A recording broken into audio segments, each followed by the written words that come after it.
وأنفسكم وأيضا قال الله تبارك وتعالى في القرآن المجيد والفرقان الحميد يا أيها الذين آمنوا اتقوا الله وكونوا مع الصادقين آمنت بالله صدق الله العظيم وصدق رسوله النبي الأمين المتين المبين الكريم ونحن على ذلك من الشاهدين والشاكرين والحمد لله رب العالمين۔ آپ کی خاموشی دیکھ کر مجھے کھڑا ہونا پڑ گیا۔ میں چاہتا ہوں کہ چند منٹ جو بھی گفتگو آپ سے کی جائے آپ پورے زندہ دلی کے ساتھ میری گفتگو کو سماعت کریں۔ آئیے محبت کے ساتھ نبی اور آل نبی کی بارگاہ میں بآواز بلند ہدیہ درود و سلام پیش کر لے۔ پڑھے اللہم صلی علی سیدنا شفیعنا و مولانا محمد وعلی آل محمد وبارک وسلم صلی علیہ صلاۃ و سلام علیک یا رسول اللہ صلی اللہ علیہ وآلہ وسلم۔ الحمدللہ آج ہم اور آپ اولاد غوث الاعظم وارث علم مولا علی شیخ اعظم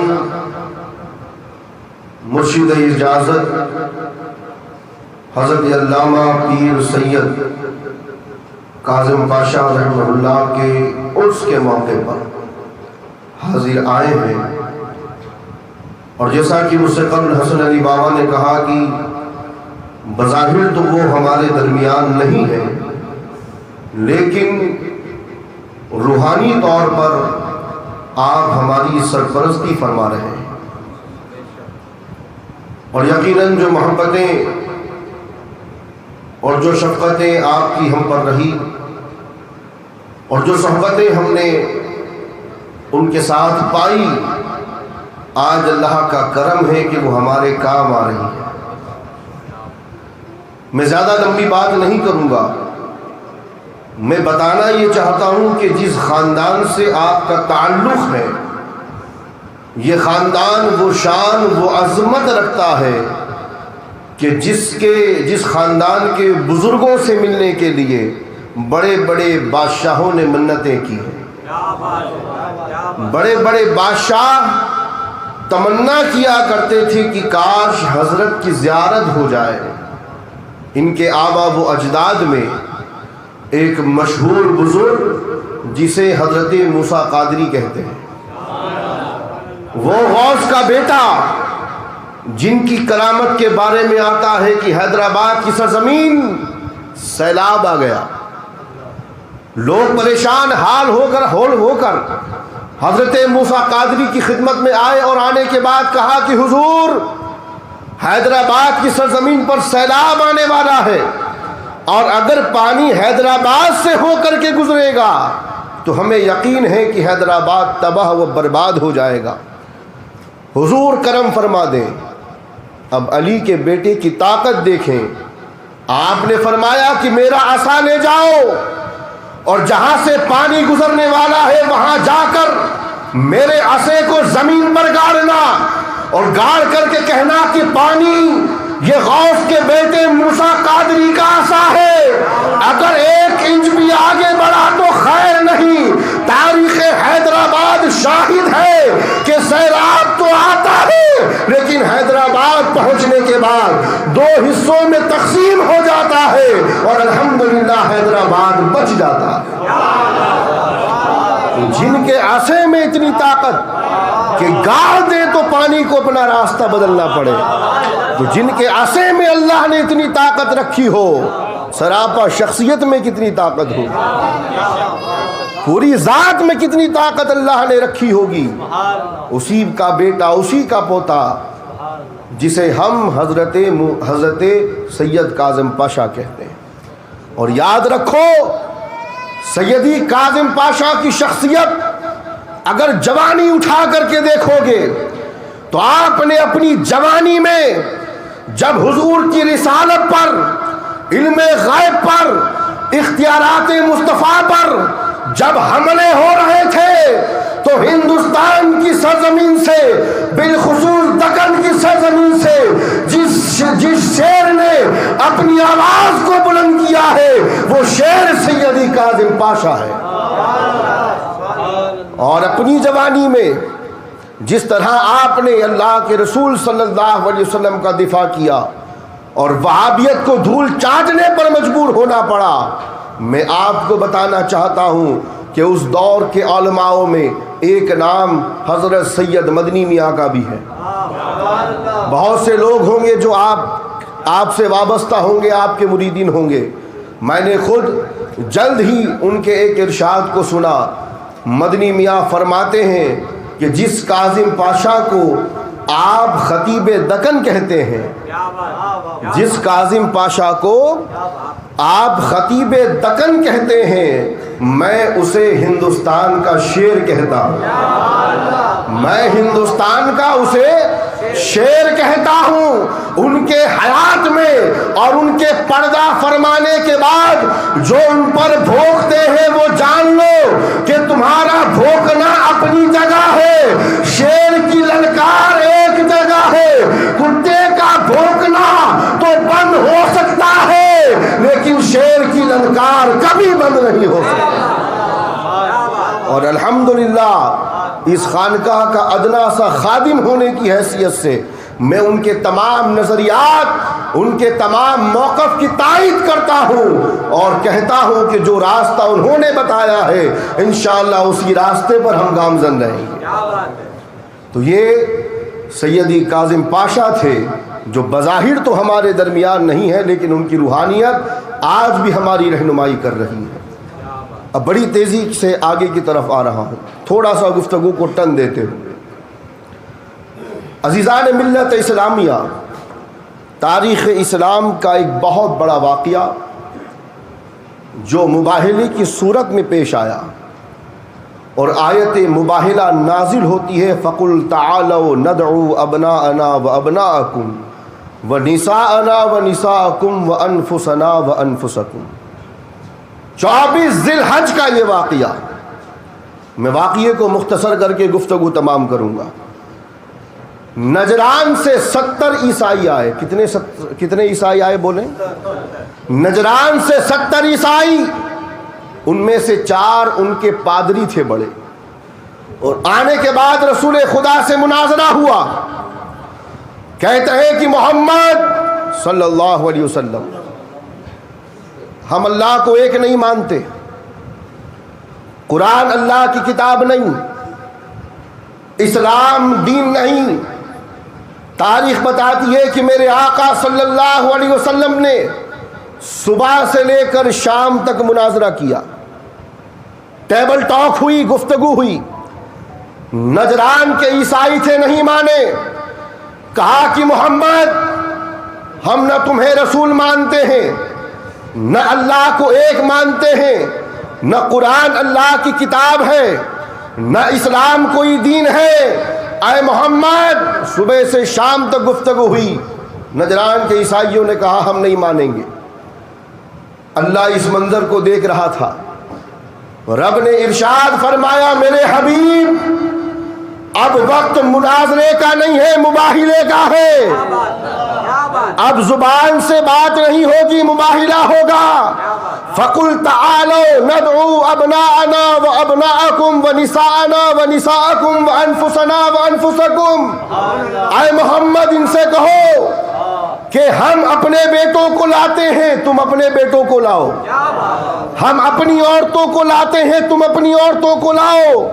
ہم اپنی جانوں کو لاتے ہیں، تم اپنی جانوں کو لاؤ۔ وَأَنفُسَنَا وَنِسَاءَنَا وَأَبْنَاءَنَا، یہ تینوں صیغے جمع کے ہیں، یعنی اللہ نے کہا کہ محبوب ان سے کہہ دو کہ تم اپنے بیٹوں کو لاؤ، ہم اپنے بیٹوں کو، تم اپنی عورتوں کو لاؤ ہم اپنی عورتوں کو، تم اپنی جانوں کو لاؤ ہم اپنی جانوں کو۔ اس کے بعد مباہلہ ہوگا، جو جھوٹا ہوگا اس پر اللہ کی لعنت ہوگی، جو جھوٹا ہوگا اس پر اللہ کا عذاب نازل ہوگا۔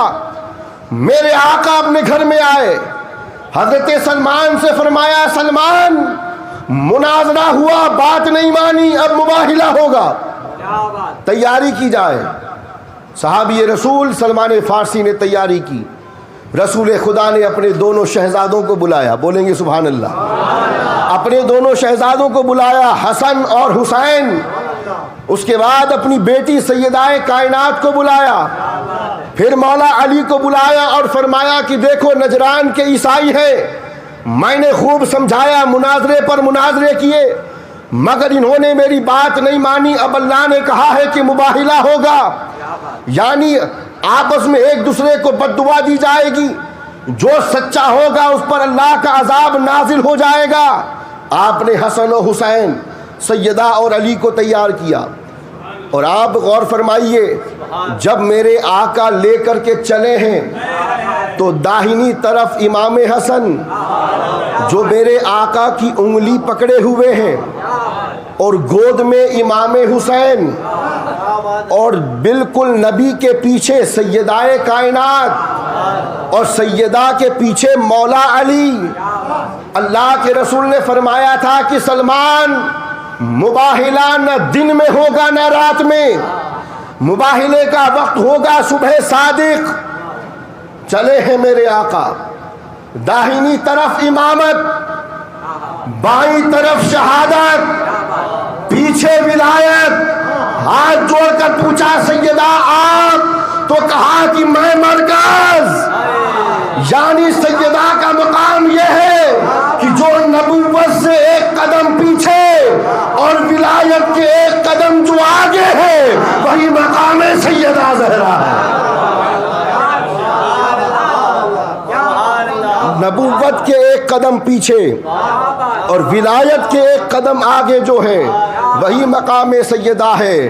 عزیزان گرامی، یہ ولایت کی چکی جو کائنات میں گھوم رہی ہے اس کا مرکز ہماری ماں سیدہ فاطمہ الزہرا۔ میرے آقا جب پہنچے ہیں تو چار پادری جو آگے کھڑے تھے انہوں نے دیکھ کر کے کہا کہ انہوں نے دیکھ کر کے کہا کہ اے عیسائیوں، جو چہرے میں دیکھ رہا ہوں وہ بہت روشن ہے، وہ بہت منور ہے۔ اب پادریوں نے کہا کہ عیسائیوں میں تو کہتا ہوں کہ ان کا چہرہ بتا رہا ہے کہ یہی سچے ہیں، اگر مباہلہ کرو گے تو برباد ہو جاؤ گے۔ مختصر یہ کہ اللہ کے رسول کو میرے آقا نے فتح عطا فرمائی، اللہ کے رسول کو اللہ نے نصرت عطا فرمائی۔ اللہ اکبر، اسلام سرخر ہوا۔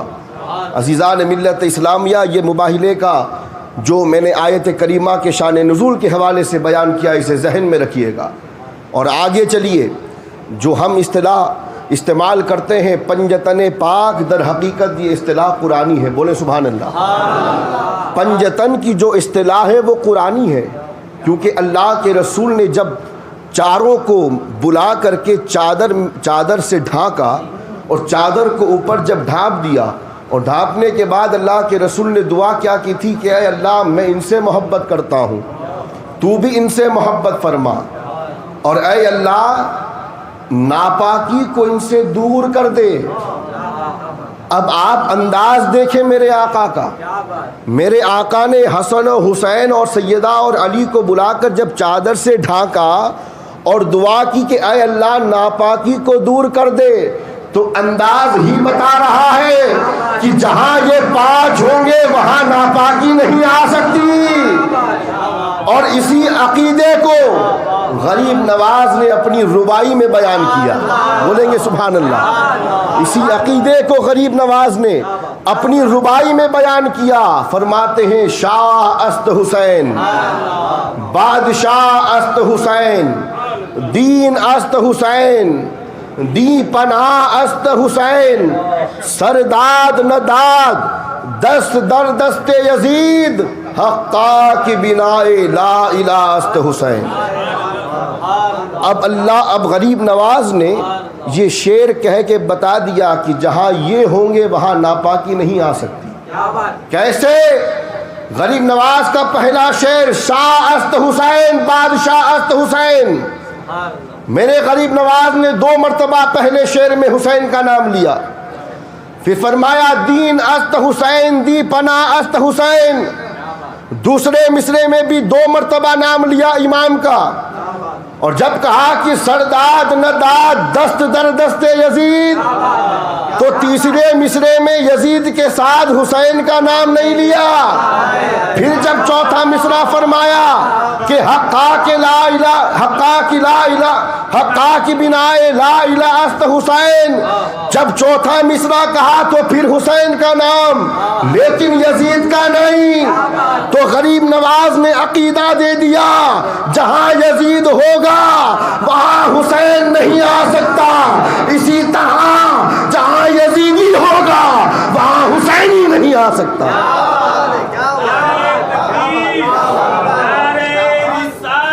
شاہ است حسین، بادشاہ است حسین، دین است حسین، دی پناہ است حسین، سرداد نداد دست در دست یزید، حقا کے بنائے لا الہ است حسین۔ تو جہاں یزید کا نام لیا حسین کا نہیں، اور بتا دیا جہاں حسین ہوں گے وہاں یزید نہیں ہوگا، جہاں یزید ہوگا وہاں حسین نہیں ہوں گے۔ اور یہی مزاج اپنا لو کہ جہاں دیکھو کہ یزیدی بیٹھا ہے حسینیوں مت جانا۔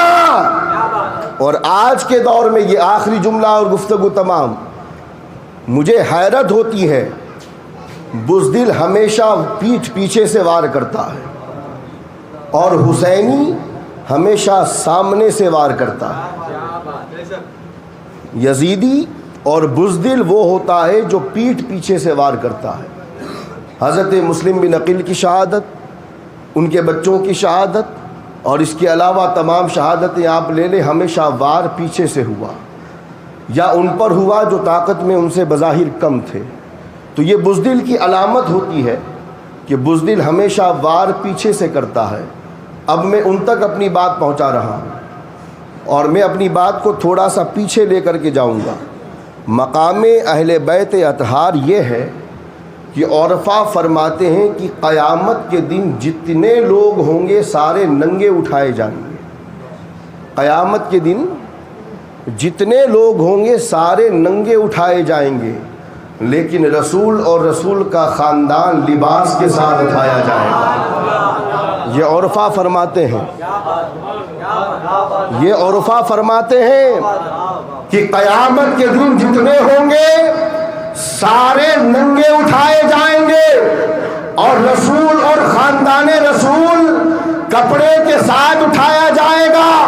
تو ان ننگے اٹھنے والوں سے کہہ دو کہ کپڑے والوں سے نہ ٹکرائے، تمہارا حال تو یہ ہوگا کہ تم ننگے اٹھائے جاؤ گے، اور اہل بیت کو اللہ اس شان سے کھڑا کرے گا کہ جب سیدہ کا گزر ہوگا تو آواز آئے گی اپنی نظروں کو جھکا لو، محمد کی بیٹی فاطمہ آ رہی ہے۔ تو یہ ہے مقام اہل بیت۔ اور عزیزان ملت اسلامیہ، محرم بہت قریب ہے، اور الحمدللہ خانقاہ میں 10 روزہ محفل کا اہتمام کیا گیا ہے۔ تمام حضرات ضرور تشریف لائیں اور اپنی بھی اصلاح کریں اور پیغام حسین یہاں سے لے کر کے جائیں۔ السلام علیکم ورحمۃ اللہ وبرکاتہ۔